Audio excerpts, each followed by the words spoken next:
Bismillah ar-Rahman ar-Rahim, my dear doctors. Regarding the AI Club for Doctors, one of the important remarks, I've been using artificial intelligence programming maybe for around 20 years. It was mainly in Python language and we usually run it in GitHub. And all of us nearly have two things in our mind. Number one, that we should not give access of AI to the internet.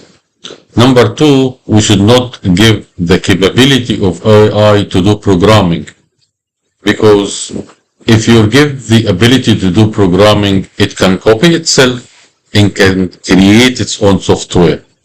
And why you didn't give access to internet? Because here you have no control of the amount of information being put in and being processed in AI.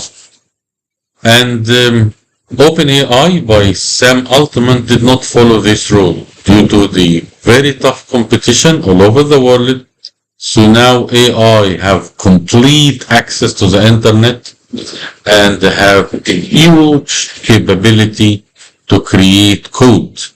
And this is the first time that humans have created a machine that can create another machine.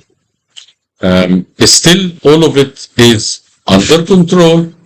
All of it is being programmed by an AI engineer. And the way that people speak about that AI is copying itself to cloud, this is not by his intention. This is actually being put in the program. So the program have put in the memory of AI, if you feel that you are at risk of being deleted, being moved, or being damaged, then go to the following cloud area and copy yourself. This is actually being put in the program.